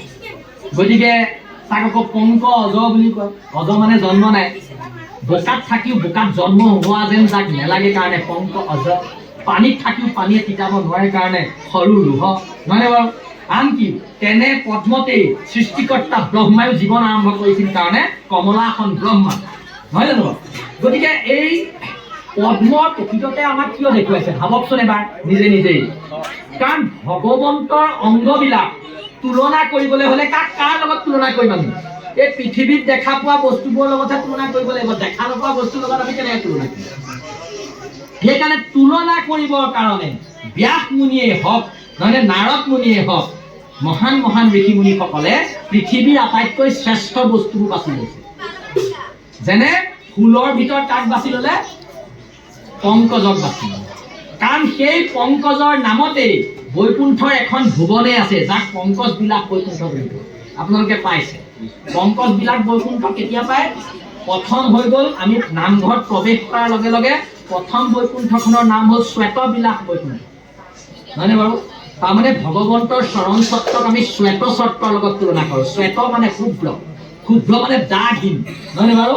যে জীৱবিলাক সংসাৰখনত মূল বুলি ভাবি দাগী হৈ পৰে। এই দাগবোৰ যেতিয়ালৈকে জীৱই আঁতৰাব নোৱাৰে, ঈশ্বৰৰ ফালে আগবঢ়াত অসুবিধা হয়। যেতিয়া জীৱই ঈশ্বৰৰ ফালে যোৱাৰ প্ৰয়াস কৰে, ভকতৰ সংগলৈ যোৱাৰ প্ৰয়াস কৰে, শৰণ বস্তু গ্ৰহণ কৰাৰ প্ৰয়াস কৰে, গোবিন্দৰ নাম গুণ শ্ৰৱণ কীৰ্তন কৰে, তেতিয়া নিজৰ ভকতৰ বিলাসিতা আৰম্ভ হয়। ভকতৰ বিলাসিতা আৰু অভকতৰ বিলাসিতাৰ মাজত পাৰ্থক্য আছে। অভকত এজন যদি নামলৈ আহে তেওঁ ভাগ্য মোৰ ধুতিখন আৰু গামোচাখন বহুত ধুনীয়া হ'ব লাগিব, নহয় নে বাৰু? যাতে মোক সকলো মাজত মই জিলিকি থাকোঁ, নহয় নে? মোৰে যেনিবা মোৰ মাজতে আহিব পাৰে যে মই জিলিকি থাকিবলৈ হ'লে বৰ উত্তম এখন বস্ত্ৰ কিনি গ'লে মোৰ লাভ হ'ব। কাৰণ কেলে? কাৰণ মোৰ গাত যদিও নামলৈ আহিছোঁ এতিয়াও ৰজগুণ আছে। এইটো কাৰোবাক গালি পাৰিবলৈ কোৱা নাই, নিজক বুজিবলৈ কৈছোঁ। ৰজগুণ থাকিলে কি হয়? অন্যতকৈ পৃথক হ'বলৈ মন যায়। চাবলৈ কৈছেনে? কাম এছা ক্ৰোধ এছা ৰজুগুণ সমুদ্ভৱ। ৰজুগুণ থকা মানুহৰ সেইকাৰণে কামনা আৰু ডিজায়াৰ্ছ বিলাক অতি বেছি। কামনা আমাক মনুষ্যক লাগিব, কিন্তু অনিয়ন্ত্ৰিত কামনাই জীৱনৰ গাড়ীখন মূল পথৰ পৰা আঁতৰাই নিয়ে। সেইকাৰণে নিয়ন্ত্ৰিত কামনা থকা ভকত হোৱাৰ প্ৰয়াস কৰিব লাগিব, নহয়নে? সেইকাৰণে আমাৰ ভগৱন্তৰ ভক্তিযুক্ত কৰিবৰ কাৰণে গুৰুজনাই নামঘৰ পাতি দিছে। সেইকাৰণে নামঘৰলৈ সোমোৱাৰ প্ৰথম খোজটোৰ নাম সেইকাৰণে গুৰুৱে কি দিছে? শ্বেত বিলাস বৈকুণ্ঠ। মানে নামঘৰলৈ আহিলে জীৱৰ কি হয়? লাহে লাহে দাগবোৰ মনৰ পৰা আজি যদি কাৰোবাক মাৰিম বুলি ভাবিছিলে বৰ নামঘৰত সোমাই লওঁ, তাৰপিছত দিগব, তাৰপিছত ওলাই কিন্তু তাক গৰমাই ধৰিবলৈ মন যাব, নহয় জানো বাৰু? সেইকাৰণে শ্বেত শুদ্ধ কৰি তোলে, দাগহীন কৰি তোলে, সেই বৈকুণ্ঠ ফালে যাত্ৰা আৰম্ভ কৰে। কাৰণ দাগ থকালৈকে বৈকুণ্ঠত প্ৰৱেশ কৰিব নোৱাৰে। চাৰি সিদ্ধও প্ৰৱেশ কৰিব পৰা নাছিল, জয় বিজয়ো প্ৰৱেশ কৰিব পৰা। সেইকাৰণে জয় বিজয় বৈকুণ্ঠৰ দুৱাৰতহে দেখুৱাইছে, চাৰি সিদ্ধক দুৱাৰৰ পৰাই কৃষ্ণ উভতাই পঠিয়াইছে। খালি পাৰ্থক্য ইমান, কৃষ্ণ যেনিবা নিজে ওলাই আহিছে, সোমাব নোৱাৰা বুলি ক'বলৈ বেয়া পাইছে, মানে নিজে ওলাই আহিছে প্ৰভু। কাৰণ চাৰি সিদ্ধৰো ক্ৰোধ উঠিছে, জয় বিজয়ৰো ক্ৰোধ উঠিছে, চাৰি সিদ্ধৰো ক্ৰোধ উঠিছে। সেইকাৰণে গুৰুজনাই এই সপ্তম বৈকুণ্ঠৰ দুৱাৰত মানে আপোনাৰ দৰজাৰ সন্মুখত হোৱা ঘটনা সেইকাৰণে নাটক হিচাপে লিখা। সেইখন নাটক প্ৰকৃততে আমাৰ নাটক হিচাপে গুৰুৱে লিখা নাই, মাত্ৰ কি নাম দিছে তাক? প্ৰহ্লাদ চৰিত্ৰ। প্ৰহ্লাদৰ চৰিত্ৰটো জানিবলৈহে সেই কথাখিনি কৈছে। তাক নামঘৰত ৰাইজে চকি বুলি ভবা। কাৰণ নামঘৰত মানুহে প্ৰহ্লাদক চাবলৈ নাযায়, নামঘৰত চাবলৈ যায় মানুহে হিৰণ্যকশিপুৰৰ প্ৰকাণ্ড মুখখন, নহয়নে? আৰু হিৰণ্যাক্ষ, নহয় বাৰু? আৰু ভাল পায় নৰসিংহৰ ৰূপটো, অলৌকিক অলৌকিকতা ভাল পোৱা আমাৰ সমাজখন হৈ গৈছে, ফেণ্টাচি বুলি যাক কয়, নহয় জানো বাৰু? গুৰুজনাই কিন্তু তেনে অলৌকিক বস্তুৰ পিছত দৌৰিবলৈ আমাক শিকোৱাব বিচৰা, অলৌকিক বস্তুত শৰণো দিয়া নাই। সেইকাৰণে নৰসিংহ আৰু বৰাহক তেওঁ ৰূপ বুলি কৈছে, মাধৱ পুৰুষে তাকে বুজি আকৃতি বুলি কৈছে, নহয় বাৰু? নৰসিংহত আমাক শৰণ দিছে নি বাৰু? আপোনালোকে শৰণ ক'ত লৈছিলে? নাই কথা নাই কৈছো, নিজক ক'ব নালাগে বাৰু, নিজক ক'লেই হ'ল। মই বাৰু নিসিংহত শৰণ লৈ আহিলো নেকি? নাই, মানে বাৰু নিসিংহত শৰণ তাত দিয়া হোৱা নাই। আমাৰ শৰণ কেৱল দৈৱকী নন্দন কৃষ্ণকে আমাৰ শৰণ দিছে, আৰু তাতো কিহে? নামৰ মাধ্যমত, নামত শৰণ। গতিকে সেইকাৰণে এই নৰসিংহ আৰু বৰাহ ৰূপটো আৰু তাত থকা বিষ্ণু ৰূপটোক পৃথক মৰ্যাদা গুৰুজনে দিব বিচৰা। তাত কাৰণ আমাৰ কৃষ্ণই প্ৰৱেশেই নকৰে, তাত কোন প্ৰৱেশ কৰে? শত শত গুণৰ অধিকাৰী বিষ্ণুৰ প্ৰৱেশ হয়। আৰু সেই বিষ্ণু, শিৱ আৰু হৰ তিনিটা গুণৰ প্ৰতীক বুলি ভাগৱতো আৰম্ভ কৰিছে। জয় জয় কৃষ্ণ কৃপাময় মহেশ্বৰ, যাৰ আজ্ঞা বহে, হয়নে? কিহে বহে? ব্ৰহ্মা, হৰি আৰু আমাৰ আকৌ সময় নাই, কাৰণ কোন খেলি মেলি হৈ যাব বুলি পিছলৈ গুচি যাওঁ। মই কিন্তু সেই প্ৰথম দুটা শব্দতে মই লুটি খাই পৰোঁ। কাৰণ এই তিনিটা গুণৰ প্ৰতীক ৰূপী ব্ৰহ্মা, বিষ্ণু আৰু হৰ কেৱল কৃষ্ণৰ আজ্ঞাতহে জগতখন চলাব পাৰে বুলি গুৰুজনাই ভাগৱত আৰম্ভ কৰিছে। আৰু আমি তেওঁৰ সেই কথা নুশুনি তেওঁ নিলিখা নাটক এখনক আমি, নহয়নে বাৰু, আমি কিবা কিবি নাম দি আমি নামঘৰলৈ লৈ আহিছোঁ। আৰু সেই নামঘৰলৈ চাবলৈ যোৱা মানুহবোৰে ঘৰত আহি কেতিয়াও কৃষ্ণৰ প্ৰৱেশ নেমাৰে, তেওঁলোকে আহি দৈত্যৰ প্ৰৱেশ মাৰে। কেতিয়াবা ভাতত মজিয়াও ভাঙি দিয়ে। কিন্তু আমাৰ মদন মোহনত কৃষ্ণক চাবলৈ, অংকীয়া নাট চাবলৈ যোৱা ল'ৰা ছোৱালীয়ে ঘৰত গৈ অসুৰৰ প্ৰৱেশ কিন্তু নেমাৰে। তেওঁলোকৰ হাতখন কৃষ্ণসাৰ হস্তখনিয়ালে গুচি আহিব, নহয়নে বাৰু? নিজৰ হস্ত থৈ পেলাই মোহন বেনু লৈ, হয়নে বাৰু, থমকি থমকি ইহঁত হাঁহি লৈ আপোনাৰ ঘৰখন কৃষ্ণ কেন্দ্ৰিক এখন সুন্দৰ বাতাবৰণলৈ ৰূপান্তৰ কৰিব পৰা নাটক দি থৈ গৈছে আমাৰ মহাপুৰুষ শ্ৰীমন্ত শংকৰদেৱ গুৰুজনাই। কিন্তু আমি সেইবিলাক নেমানো। আমাক লাগে পেটত থকা কেঁচুৱা যাৰ মাত শুনিলে মৰি যায়, হয়নে বাৰু, তেনেকুৱা বচন থকা নাটক লাগে আমাক। সেইকাৰণে সেই বাপাই সমস্ত এই অঞ্চলত আপোনালোকে আন্দোলন আৰম্ভ কৰক। ভাগৱত য'ত আৰম্ভ হয় তাত অন্য শাস্ত্ৰৰ প্ৰভাৱ নাশ হ'ব লাগে। নৃসিংহ বিষ্ণু আৰু সেই ৰূপৰ পৰা আমাৰ মদন মোহন কৃষ্ণৰ ফালে যাতে সমাজখন যায়, সেইকাৰণে অংকীয়া নাট ভৱিষ্যতে এই অঞ্চলত হ'ব বুলি আমি এটা সৰুকে হয়ধ্বনি কৰি দিছো। কৃষ্ণ হৰে বহুতে দিয়া নাই, মোৰ আমাক কফিপো লাগে, হয় নাই? বাৰু এতিয়া সেইকাৰণে আমাৰ এতিয়া কোনটো মন্ত্ৰৰে কৃষ্ণক বান্ধিম সেইটো আমি জানিব লাগে। ভকতৰ বিলাসিতাটো বুজি পালেই আজিৰ পৰা। ভকতৰো বিলাসিতা আছে। ভকতবোৰে ভাবে আমি বৰ অভাগা নেকি, নহয়নে বাপ? কেতিয়াবা ভাবিব পাৰে এই বগা বগা কাপোৰবোৰ পিন্ধি বহি থাকিবলগীয়া হয়, কেতিয়াবাতো কাপোৰ তুলিবলগীয়া হয়, এই বস্ত্ৰ হৰণো হৈ যায়। গতিকে প্ৰকৃত কথা তেনে নহয়। বস্ত্ৰ হ'ল আৱৰণ। আৱৰণে সদায় সত্যক ঢাকিবৰ কাৰণেহে আৱৰণ। যিমান জগতত আৱৰণ আছে কাৰোবাক ঢাকিবলৈ, কেতিয়াবা খালি ভাল চিন্তাৰে আৱৰণ দিয়া হয়, কেতিয়াবা বেয়া চিন্তাৰে আৱৰণ দিয়া হয়। যিবিলাক আৱৰণে মোৰ কৃষ্ণৰ পৰা মোৰ জীৱটোক আঁতৰাই ৰাখিছে, সেই আৱৰণবিলাক আঁতৰোৱাটোকে বস্ত্ৰহৰণ বুলি কয়। আমাৰ হৃদয়খন এনেও ধুনীয়া, খালি ইয়াত আমি খোজ ঈশ্বৰৰ নামেৰে মৰণা নমৰাৰ কাৰণে তাত শেলাইবিলাক হৈ গৈছে, নহয় জানো বাৰু? সদায় খোজকাঢ়ি নথকা জেগাত যেনেকে শেলাই হৈ থাকে, আকৌ লোহাৰৰ বাছ মাৰিবলগীয়া হয়, কষ্ট হয়, ঘাম ডবল ওলায়, তেনেকে আমাৰো মানস পথত কৃষ্ণৰ ফালে নোযোৱাৰ কাৰণে আমাৰ হৃদয়খন মলিন হৈ পৰে। সেই মলিন হৃদয়খন আকৌ পবিত্ৰ কৰাৰ উপায়টো হ'ল কৃষ্ণৰ নাম, আৰু সেই নামেৰে কৃষ্ণক হৃদয়ত আমি বান্ধি ৰাখিব। সেইকাৰণে আমাৰ কৃষ্ণ মদন মোহন কৃষ্ণ গুৰুজনাৰ মতে মগজু ইয়াত নহয়, হাতত নহয়, ক'ত থাকে বুলি কৈছে? হৃদয় কমলে কৃষ্ণ আচন্ত সাক্ষাৎ, তাহাংক নভজিনৰে কৰে আত্মঘাত। আত্মঘাত মানে নিজকে আঘাত কৰা। আত্ম মানে কোনটো? সেই বাপাই সমস্ত আপোনালোকক এনেই সৰুকে কথা এটা সুধিছো, শাস্ত্ৰৰ পৰা অলপ ওলাই গৈ। শাস্ত্ৰক বুজিবলৈ শাস্ত্ৰৰ পৰা ওলাই যাব লাগিব, কাৰণ বাহিৰৰ পৰাই শাস্ত্ৰখন বনিছে, শাস্ত্ৰৰ পৰা জগতখন বনা নাই। সেইকাৰণে সেই বাপাই সমস্ত আপোনালোকে এটা সৰু আত্মবিশ্বাস বুলি যে আপোনালোকে কয়, ভাগৱত শুনিবলৈ আহিছে যেতিয়া আজি আমি এটা নতুন চিন্তালৈ ঘৰলৈ যাবই লাগিব। আত্মবিশ্বাস বুলি ক'লে আপোনালোকে কাক বিশ্বাস কৰাৰ কথা কয় বাৰু? বাপজনেতো সঁচা কথাই ক'লে, কিন্তু ইণ্টাৰভিউলৈ যাওঁতে কি বুলি কয়? নিজৰ ওপৰত বিশ্বাস লাগিব, মোৰ নিজৰ ওপৰত বিশ্বাস আছে। নিজৰ ওপৰত এইটো অহম বিশ্বাস, এইটো হৈ গ'ল স্থূল দেহা আৰু মগজুটো আৰু ইয়াত থকা তথ্যবিলাকৰ ওপৰত বিশ্বাসকে আধুনিক যুগে চেল্ফ কনফিডেন্স বুলি কয়। কিন্তু নাম ধৰ্ম মতে চেল্ফ কনফিডেন্স সেইটো নহয়। নাম ধৰ্ম মতে হ'ল হৃদয়ত বিৰাজমান কৰি থকা এই বাপজনে কোৱা মদন মোহন কৃষ্ণৰ প্ৰতি থকা চৰম বিশ্বাসক হয় আমাৰ ইয়াত মানে প্ৰকৃত আত্মবিশ্বাস বুলি কয়। আজিৰ পৰা যুৱক যুৱতীবিলাকে ক'ৰবাত যাওঁতে যদি আত্মবিশ্বাসৰ কথা আহে, কৃষ্ণক কিমান বিশ্বাস কৰিছে ভাবিবা। ঈশ্বৰক যদি সঁচাকে বিশ্বাস কৰিব পাৰিছা, তুমিও মহান আত্মবিশ্বাসী হৈ পৰিবা। এটা মাইকৰ সন্মুখত লওঁতে তোমাৰ বাক্য তেতিয়া নলৰিব, কাৰণ তোমাৰ মদন মোহন কৃষ্ণৰ ওপৰত যিমান বেছি বিশ্বাস হ'ব, তোমাৰ বাক্যবিলাকো হৃদয়ৰ পৰা ভাৱনা হৈ পেলাই তেনেধৰণে ওলাই আহিব। সেইকাৰণে মই আধুনিক যুগ সাপেক্ষে কথাটো কৈছো, এই যুগখনলৈ ওলাই গৈ প্ৰতিজনে নানা কাম সম্পাদন কৰিব লাগিব। তাৰ কাৰণে আমাক আত্মবিশ্বাস লাগে। আত্মবিশ্বাস কিন্তু স্কিলছ বিলাকৰ পৰা নাহে, যিবোৰ দক্ষতা বুলি কয়। কি কয়? দক্ষতা বুলি যে কয়, দক্ষতা যাৰ থাকে তাকে শাস্ত্ৰত এটা নাম দিছে, সেই নামটো কি? দক্ষ বুলি কয়। দক্ষ যজ্ঞৰ বিষয়ে আছে, আপোনালোকে ভাগৱতত পাব। দক্ষই কেতিয়াও শিৱক চিনি নাপায়। শিৱ মানে মংগলময়, হয়নে বাৰু? শিৱনো কোন? বৈষ্ণৱ।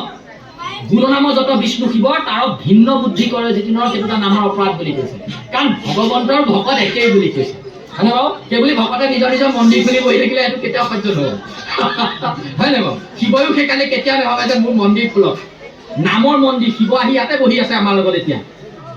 যিটো জনে ফুৰে হৰি নামক সেৱি, পাছে পাছে ফুৰে যত দেৱ দেৱী, কাৰণ আমি যলৈ য'ত কৃষ্ণৰ নাম হয় দেৱতাবোৰ তাতহে থাকি ভাল পায়। গতিকে সেই মঠ মন্দিৰবোৰ প্ৰকৃততে খালিয়ে থাকে, তাত কেৱল পূজাৰীকেইজনে থাকে, যাক আমি 20 টকা দি এডাল ৰছী বান্ধে মানুহে মেট্ৰিকত পাছ কৰিবৰ কাৰণে। মোৰ ওচৰত হৈছে, আপোনালোকৰ ইয়াত নহয় বাৰু। মোৰ ওচৰত ল'ৰা এটাই কৈছে মই এটা মহামন্ত্ৰ পালোঁ। কি পালোঁ? বোলো মই গৈ পেলাই এডাল বোলে একে উশাহত ৰছী এডাল বান্ধিলে নপঢ়াকৈ মেট্ৰিক পাছ কৰিব পৰা উপায়ো আজিকালি আছে, মানে বাৰু। জেচিবিয়ে খুন্দা মাৰি দিলেও জেচিবি উল্টি যাব, মোৰ কিন্তু একো নহ'ব। তেনে ৰক্ষা মন্ত্ৰ দিয়াৰ ব্যৱস্থা মোৰ ওচৰত আছে। সেইকাৰণে মই সাধাৰণ নামত গৈ বগা কাপোৰ পিন্ধি কেলৈ বহি দিছোঁ? তাকো ধাৰিত বহিব লাগিব, ভাল আসন এখন নাপাওঁ। গতিকে জীৱৰ এনে চিন্তাই অহং ভাৱটো জগাই দিয়ে আৰু ঈশ্বৰৰ পৰা আঁতৰাই। সেইকাৰণে নামঘৰ বনাইছে। নামঘৰলৈ আহিলে আমি শুভ্ৰ হওঁ, এনে চিন্তাৰ পৰা মুকলি হওঁ, আৰু আমাৰ বিলাস আৰম্ভ হয়। ভকতৰ বিলাসৰ নামে হ'ল শ্বেত বিলাস। শুভ্ৰ হৈ পৰে ৰাম নিৰঞ্জন চবে নাই কোৱা ৰাম নিৰঞ্জন। তাৰমানে কি নিৰঞ্জন মানে আকৌ আগতে আমাৰ গাঁৱত কয় তিনিজন য'ত বোলে নিৰঞ্জন য'ত কৈছো ভুলকে কয় নেযাবি তিনিটা 4 হৈ যা 6 হৈ যা। কিন্তু সেইটো প্ৰকৃততে ভুল। যিজন বাপে সেই কথাষাৰ কৈছিলে সেইটো দৃষ্টিকোণেৰে কোৱা নাছিল নিশ্চয়। তেওঁ কৈছিল তিনিজন মানে তিনিটা গুণ, সত ৰজ আৰু তম। ব্ৰহ্মা বিষ্ণু শিৱৰূপে তিনিটা গুণ প্ৰতিজনৰ গাত থাকে।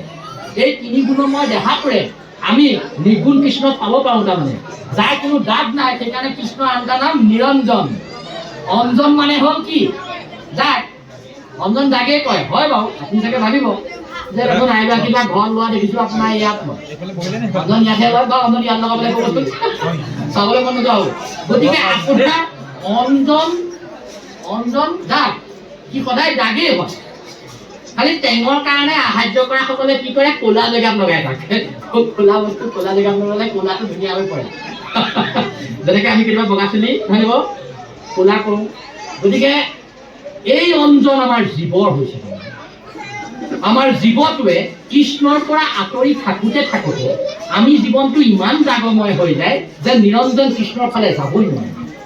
সেইকাৰণে আমাৰ বাংগময় মূৰ্তিস্বৰূপ ধুনমালা আৰম্ভ কৰিছে গুৰুজনে কিহেৰে ৰাম নিৰঞ্জন। ৰাম মানে নামৰ কথা কৈছে, ৰঘুপতি ৰামৰ কথা নাই কোৱা হয়নে? ৰঘুপতি ৰামৰ কথা নাই কোৱা। ইয়াত কৈছে ৰাম। ৰাম মানে ৰমণ কৰা। এই জগতখন যাৰ কৃপাত আমি ৰমণ কৰিব পাৰিছো হয়নে? তেওঁৰ নামেৰে তেওঁক সেৱা কৰা একমাত্ৰ উপায়। সেই নামতেই শৰণাপন্ন হৈ যদি জীৱ আগবাঢ়া তুমি নিৰঞ্জনক লগ পাবা। ৰাম নিৰঞ্জন তোমাক দা দিন কৰিব, শ্বেত বিলাসিতা আৰম্ভ কৰি দিব ন, বিলাসবোৰ আৰম্ভ হৈ যাব। সেইকাৰণে এইবিলাক আমাৰ বৈকুণ্ঠ বিলাকৰ নাম কি বুলি কয় বিলাস। শ্বেত বিলাস, পুষ্প বিলাস, পংকজ বিলাস, কনকদন্ত বিলাস, সনাতন বিলাস, গোলক বিলাস নহয় জানো বাৰু? ত' এই বিলাসবোৰ আৰম্ভ হয়। এই বিলাস মানে ভকতৰ বিলাসিতাটো চকুৰে দেখা। বসুদেৱে শিকলিখিনি লৈ যিটো মনত আনন্দ কৰি আছে ভিতৰত সেইটো কম হয়। আপোনাৰ মুকুট পিন্ধিও আপোনাৰ পোৱা নাই। সংসাৰৰ গোটেই সমস্ত আ অলংকাৰ পিন্ধি জাতিষ্কাৰ হৈ থকা দেৱীবিলাকেও যিটো মহা আনন্দ নাপায় তেনে আনন্দ ব্ৰজধামত কোনো ধৰণৰ অলংকাৰ পিন্ধিবলৈ নোপোৱা গোপিনীসকলে মদন মোহন কৃষ্ণৰ নাম লৈ তেনে আনন্দৰে ব্ৰজধামখন বৈকুণ্ঠ কৰি কৃষ্ণক প্ৰেমেৰে তাত বান্ধি থৈ দিয়ে। আৰু কৃষ্ণ য'ত থাকে তালৈ যিমান অসুৰিক শক্তি নাহক কিয় প্ৰভাৱ নপৰে। হৃদয়খন যদি ব্ৰজধাম হয় তাতে যদি মোৰ মদন মোহন কৃষ্ণৰ প্ৰতি থকা প্ৰেমক যদি মই ৰাখি থওঁ তেতিয়া মোৰ সেই জগতখনলৈ যদি পুতনাও যদি ৰূপ লৈ আহে মোহিনী ৰূপে, আশিলেক পুতনা মোহিনী নাৰী ৰূপে, বেয়া বস্তুবোৰ সদায় সুন্দৰ ৰূপ লৈ জীৱনলৈ আহে। ভালেই লাগে নহ'লে মই দেখিবলৈ প্ৰথম পুতনা যদি সেই নিজৰ প্ৰকৃত ৰূপটোত আহিলহেঁতেন ব্ৰজধামত থিয় হ'ব লাগিলহেঁতেন, কাহিনীবোৰ অলপ বেলেগ হ'লহেঁতেন। কিন্তু কৃষ্ণই জানে জগতে দেখক য'ত মদন মোহন কৃষ্ণৰ নাম উচ্চাৰণ হৈ থাকে, য'ত মদন মোহন কৃষ্ণৰ এজন প্ৰকৃত বৈষ্ণৱে বাস কৰি থাকে তাত জগতৰ ভূমণ্ডলৰ সমস্ত অপশক্তিবিলাকে আক্ৰমণ কৰিলেও তাৰ নোমডাল লৰাব নোৱাৰে। কৃষ্ণ গতিকে এই মদন মোহন চক্ৰ লগত আপোনালোকৰ আছে, ইয়াত সন্দেহ নকৰিব। কাৰণ সংশয়াত অবিনাশী, সন্দেহ থাকিলে নিজৰে বিনাশ হয় হয়নে? সেইকাৰণে আজিৰ পৰা আপোনালোকো নিজকে বিলাসী বুলি ভাবক। ভকতৰ বিলাস ইন্দ্ৰতকৈ বেলেগ। কাৰণ আমি ইন্দ্ৰ সেৱা নকৰো, কাৰণ আমি গোবিন্দ সেৱা কৰো। তেওঁ ইন্দ্ৰ ইন্দ্ৰ অনন্ত ইন্দ্ৰ ইন্দ্ৰ। গতিকে গোবিন্দৰ সেৱকসকলে সেইকাৰণে ইন্দ্ৰ যজ্ঞ পূজা নকৰে নহয়নে বাৰু? সেইকাৰণে আমাক কাক সেৱিবলৈ কৈছে? কৃষ্ণক সেৱিবলৈ কৈছে।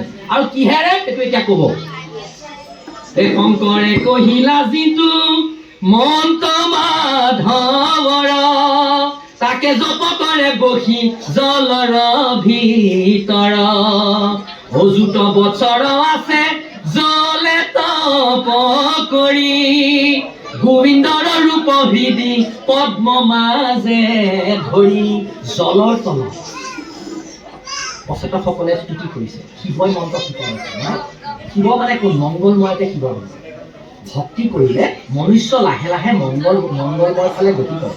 সেই অৱস্থাটোকে শিৱ বুলি কোৱা হয়। কিন্তু ভাৰতবৰ্ষই তাকে ভুল বুলি ভাবি শিৱক ত্ৰিশূল এডাল দি দিলে, শিৱক জটা পিন্ধাই দিলে, শিৱক চন্দ্ৰ এটা দি দিলে, নতুবা কিবা নৰমুণ্ডৰ মালাও পিন্ধাই দিলে নহয়নে?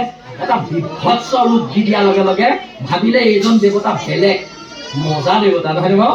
তেওঁ ভাং খাবলৈও অনুমতি দিছে। গতিকে সাধাৰণ মানুহে ভাবিলে চিন্তা নাই আৰু এনেকুৱা দেৱতা জন্তু আছে যি ভাংটো খাবলৈ অনুমতি দিৱাইছে আমাক। গতিকে ভাৰতবৰ্ষত সেইকাৰণে ভাং খোৱাটো অপৰাধ নহয়, কি এটা সেৱা, য'তে খাব নোৱাৰিব ধৰি নিব। কিন্তু সেই শিৱক আমি নুবুজাৰ কাৰণে এজন নতুন শিৱ বনাই দিওঁ।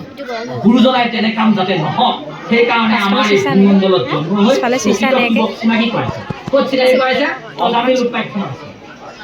আপোনালোকে পাইছে অজামিল উপাখ্যানত যমৰ মুখত গুৰুজনাই এটা পদ দিছে, সকলোৱে জানে যাক 12 বৈষ্ণৱৰ পদ বুলি আমাৰ সকলোৱে মনত আছে, মানে পাইছে আপোনালোকে।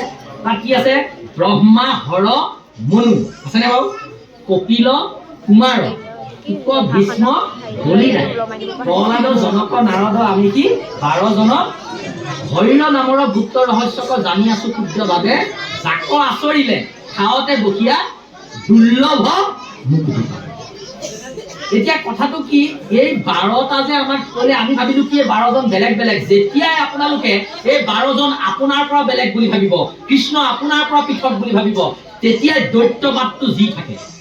দৈত্য কাক কয়? যি ঈশ্বৰৰ পৰা নিজক যেতিয়া আমি ভিন্ন বুলি ভাবিম, তেতিয়া আমি কি হ'ম? দৈত্যবাদ আৰম্ভ কৰিম। মন অসুৰৰ দৰে হৈ পৰে, জগতখনতে সঁচা যেন লাগে। যেতিয়া আমি কৃষ্ণতেই আছো যেন লাগিব, হয়নে? জগতে কৃষ্ণতে বসয়, হয়নে? জগততে মই আসনটো বসি জগতো মোতে বসয়। সেইকাৰণে মহামহন্তসকলে বাসুদেৱ বোলয় বুলি কৈছে। বাসুদেৱ বুলি কৃষ্ণক কেলে কয়? কাৰণ জগতখন তেওঁতেই বাস কৰি আছে আৰু তেওঁ জগন্নাথ হৈ এই জগততে জগত নিবাস হৈ জগততে বাস কৰি আছে। সেইকাৰণে কৃষ্ণৰ এটা নাম কি? বাসুদেৱ। অকল বসুদেৱৰ মাধ্যমত অহা কাৰণেই বাসুদেৱ বুলি।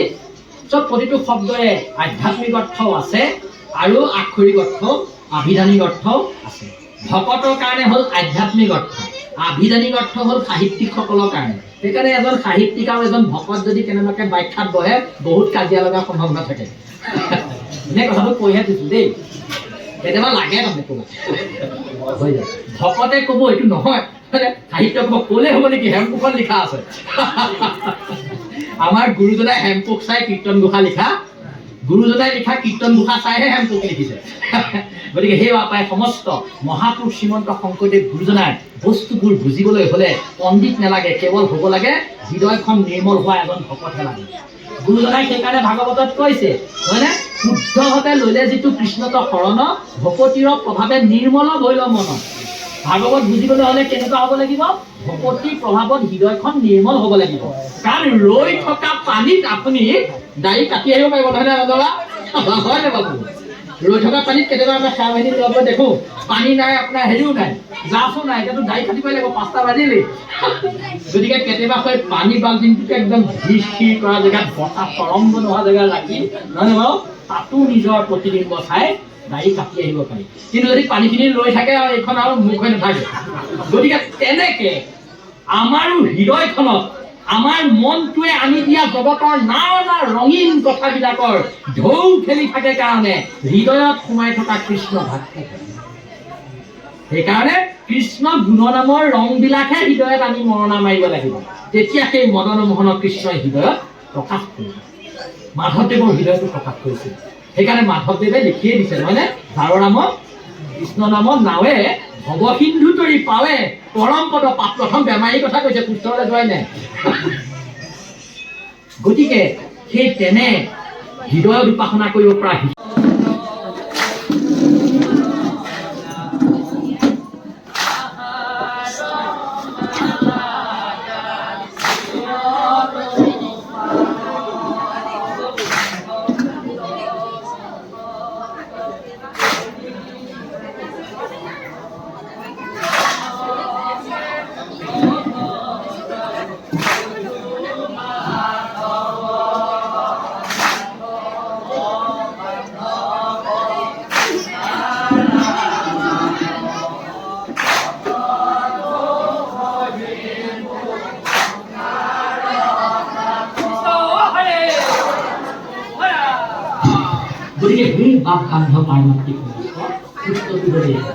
ভগৱন্তই কি ভাল পায় নজনাকে, হয়নে বাৰু?